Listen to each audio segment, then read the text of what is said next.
Listen to this. Now imagine that sun stopping every 34 seconds. It is not accidents, it is not cancer, and it is not COVID. It is this. And this is the reason more Americans die every single year than anything else. In 2025, according to new CDC data, heart disease killed 694,708 Americans, and that is more than cancer and accidents combined. The American Heart Association's 2026 report confirmed it again. Heart disease remains the leading cause of death in the US, and together with stroke and cardiovascular disease accounted for more than a quarter of all deaths in the US in 2023. Someone died of cardiovascular disease every 34 seconds on average in 2023. But wait, it is 2026. We have medicine, surgery, stents, and transplants. So why is it still number one?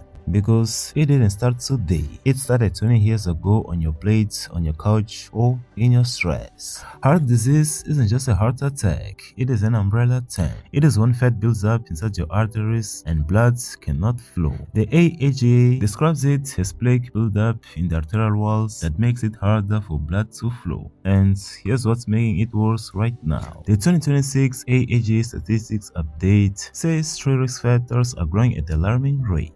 High blood pressure, obesity, and diabetes. And high blood pressure, 1 in 2 adults has it. And if you have 2 of these 3 factors, your risk just doubled. Look, I get it. Diet and exercise talk is boring. But the CDC also reported that in 2025, the US death rate hit a record low.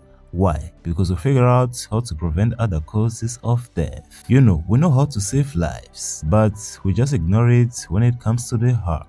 Let's kill 3 myths real quick. Myth 1. It only happens to old people. Nope. Heart attacks in people in their 30s and 40s are rising, and the causes stress, energy drinks, and no sleep. Myth 2. If I work out once a week, I'm good. Not enough. Your heart needs daily movement. 30 minutes of walking alright cuts your risk. Myth 3. I feel fine, so my heart is fine. But heart disease doesn't hurt until it does, and that is why it is called silent. If you feel this, don't wait. Call emergency services. Chest pressure, pain spreading to your arm or jaw, cold sweat, shortness of breath, and nausea. Better to feel embarrassed at the hospital than to be too late. Your heart beats 100,000 times a day for you. Maybe it is time to give something back. And if this hits you, send it to someone you love. And subscribe, because here we talk about health without the fluff.